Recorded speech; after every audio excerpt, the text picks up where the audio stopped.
Hi guys, this is Bitcoin Charlie. We're going to do a video today about software verification and the importance of it, and why you should do it, or more importantly, how to get started doing it. Some of the stuff I will just go through. If you aren't verifying your software, in my opinion, you're leaving the vault wide open for all your money, because this is really, in my opinion, probably one of the most important things you can do, because how do you know the software you got is actually from the software creator that created it, and it isn't from some bad actor? Because right here on the web screen right here, take a look at this. Apple, they thought they had good software for my Ether wallet, an app they put on their phones. It made it clear up to the number 3 most popular download they had on their website. And then come to find out it was being run by some bad guys who were stealing everybody's cryptocurrency. I think that kind of puts it in a nutshell where we're headed over this next several years. And as I always say, we are in the very early stages of this cryptography and cryptocurrency. So you need to do everything in your power to help protect your money. And if you're not protecting it, there's going to be nobody else that can help you, because there's nobody you can call. As you know, Bitcoin has no CEO. So you're going to need to take steps to help yourself out and kind of try and protect yourself. One of the things that a computer expert told me years and years ago was separate your finances from your day-to-day computer use.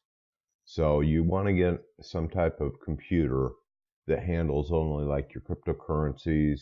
And if you want to live maybe on a mobile device, maybe you want to have a separate one just for your mobile phone that handles cryptocurrencies, and not expose it to all these other risks. Because all it takes is for one piece of little malware to get on your computer, and then they can capture your screen just like what you're seeing here, and they can get all your keystrokes with a keylogger. And like I always say, I am not technical, but I have forced myself to learn all of this, and I've put this video together to help you guys out, because if you aren't doing these basic steps, I think you're exposing yourself to a whole lot of risks that you don't need to take. And every day I read about somebody having their account hacked, having their cryptocurrencies taken. So do yourself a favor and go through these steps. I've tried to make it as painless as possible. I've learned all this techno geek or whatever you want to call it stuff. I'm trying to put together some very simple videos to help you just load the basics on, figure out what your software is, and make sure that you're actually getting the software that you actually want on your computer. The other recommendation I would make is get some type of separate PC to do all your cryptocurrencies on. And I have them on separate PCs, but I don't have anything fancy. My good PC is the one you're seeing now, but I don't run any cryptocurrencies on it. So what you want to do is, I would go like maybe Goodwill or something. You don't need new computers to do this stuff. Yeah, they may run slower, but like here on eBay, I just pulled this up. Didn't realize I just typed in computers in the search bar. You can go in here and you can select whatever you want. It's the operating system and everything. And this guy, yeah, he's a refurbisher and he builds stuff. And I'd make sure that if I got a computer, I'd make sure you wipe the hard drive clean, and or you get it from somebody like this who's refurbished it and starting with fresh software, so there's no bad malware or anything else on it.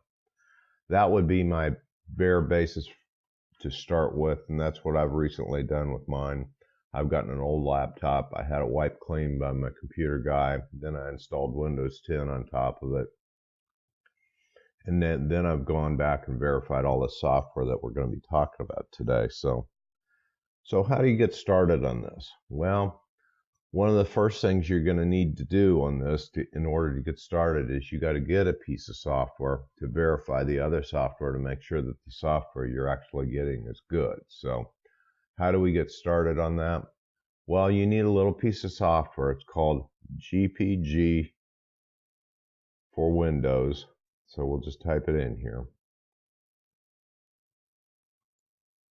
But you got to verify that piece of software to make sure it's not bad. So we're going to go ahead and get started with that today. And that's kind of the basis for all of this. Okay, you're going to want to go down here. Don't go to this one that says index about Comdex Expert or any of these ads up here. GPG for Windows, that's the one you're going to want, gpgforwin.org, and you notice it has an HTTPS. That is a secure site, so odds are that's coming from the people that actually put the stuff out. So we're going to go in here and we're going to download the software. So go ahead and click on this. And just for simplicity's sake today, I'm going to skip the making the donation because it's going to get awful complicated if I go through and do that. Hit download. Okay, and now it's going to ask me where I want to save it. And I'm going to go in here and, well, we'll just put it in the downloads folder. Okay. It's a binary file, so we'll just put it in there. Okay, and as it downloads, it's going to show up here. Okay, it's downloading. So,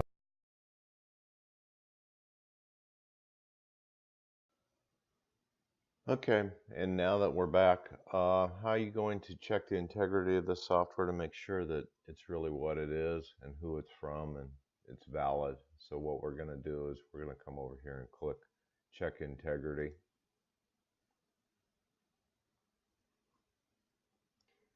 Okay, and then you're going to scroll down here and you're going to want to go down to the SHA-256 checksum, because this little piece of code here, actually here's the file that we just downloaded, at least the name of it, so it's in our downloads folder. Okay, this is the little bit of code here you're going to want to use, and then I'll give you another piece of code. All these links will be below this video so that you don't have to go out and reference them. And then you can cross-verify to make sure this stuff is actually accurate. So anyway, go ahead and copy that.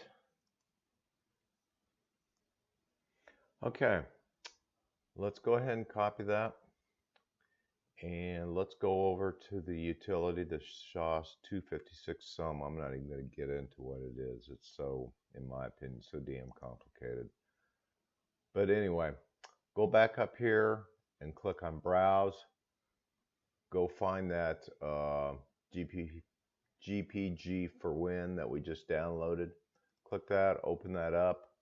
Okay, and that's going to pull in this code. Okay, you're going to want to move it over to a SHA-256, and that will give it a different code.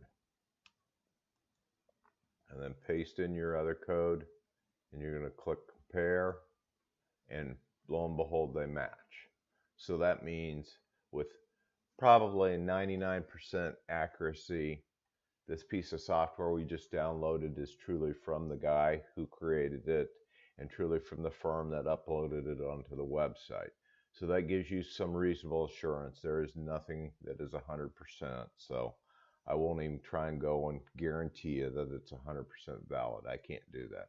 I'm just trying to help you guys educate yourself on some of the steps you're going to need to take to go ahead and validate the software so that you can use it on future software downloads that you need to verify for. So I think hopefully this will help you get started on this. Like I said, I am no way a technical expert on this. I've forced myself to learn this stuff, and I've tried to make a simple video for you just to go ahead and show you how to get this done, because I'm not trusting any of my cryptocurrencies to anybody else. So I'm going to go through and verify all this software. And like in the Armory video and the Exodus video, show you how to walk you through, at least on those two, how to get this thing up and running so that you can have some reasonable assurance that your money's going to stay secure on your computer and you're going to have not have to worry about it. So okay, now that we've gone in here and we've verified that the GPG for Win software is valid, what you would want to do is go in here and you'd want to double click on it and open it and allow it to make the changes. It's already installed on my computer, so I don't even know if I'm going to go through all of this. I guess I will. We'll just go through here. Just use the default settings here. Say next. And I let it install where it thinks it needs to go. And then it's going to install in here. And then In the next video, you can start figuring out, if your software is valid, because we'll walk through this and then you'll at least have this tool installed that's been verified.